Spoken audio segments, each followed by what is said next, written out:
สบายดีพี่น้องปองไปเบิดสุขุสคนทางเฟซบุ๊กเนาะมื่อนี้กับป้านกะได้มาบนเก่าบนเดิมพี่น้องกับป้านกับไปเฮ็ดคลิปหลายบ่พี่น้องอยู่กุลิไตจะเป็นอยู่ในเมืองบ่อยู่บนนี้บนนั่นบ่แต่ว่าคำป้านกะบ่เคยประทับใจไร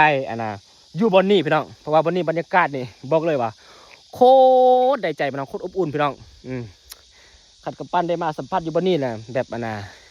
ความทุกข์อยู่ในใจมันก็สิเฮ้ยไปกับตามบรรยากาศพี่น้องนี่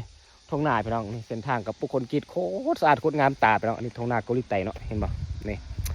โอ้ยสุดยอดพี่น้องนี่อันนี้ก็จะเป็นหมู่บ้านแห่งหนึ่งพี่น้องเนาะ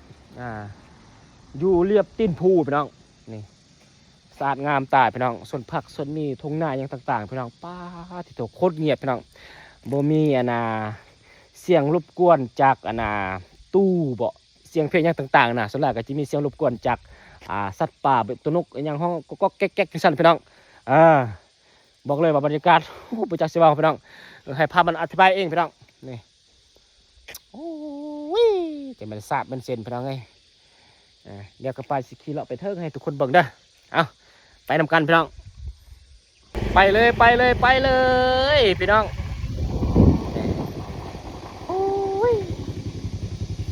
สุดยอดพี่น้องตะเป็นไก่สิตกดินพี่น้องนี่ไก่ซิมีหยอดมักอึคือบ้านเฮาพี่น้องเห็นบ่หยอดมักอึพี่น้องนี่ไก่ซิมีบ้านแบบเก่าๆแก่ๆคือบ้านเฮาพี่น้องนี่กำแพงพี่น้องเนาะกำแพงเนาะนี่เฮือนก็จะเป็นเฮือนเก่าๆพี่น้องนี่เห็นบ่นี่อันนี้มันหัวแล้วก็จะเอาแผ่นกระสังกะสีมาปลูกไว้เนาะบ่ให้มันหัวพี่น้องเห็นบ่นี่ยังแอม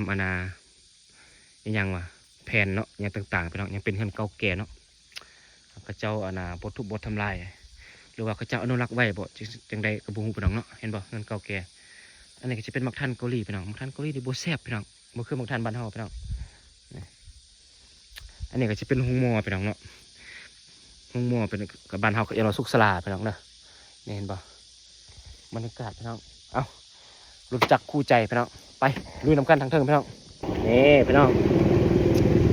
เห็นบ่อันนี้ก็เป็นบ้านแห่งหนึ่งพี่น้องเนาะแต่ว่าคำปานบ่ฮู้ชื่อบ้านพี่น้องบอกเลยว่าโคตรสะอาดโคตรเงียบพี่น้อง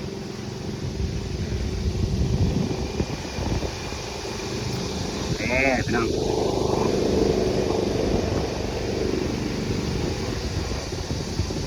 โอ้สุดยอด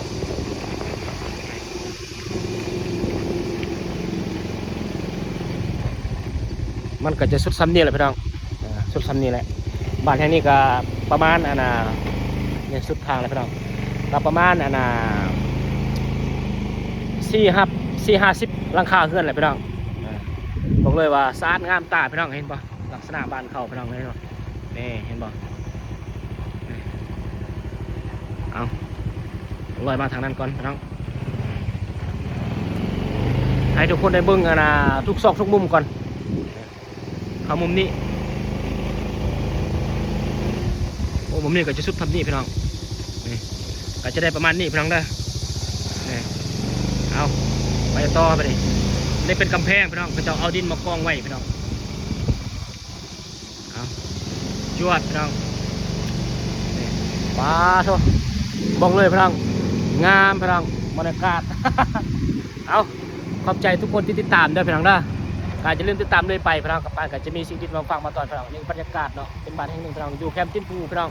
บอกเลยว่าสุดยอดกับปั้นมักแห้งพี่น้องเคยไปไล่บอลแต่ว่าบอลที่ประทับใจแห้งพี่น้องมักลายพี่น้องนี่อันนี้ก็จะเป็นส่วนมักงาพี่น้องเด้อ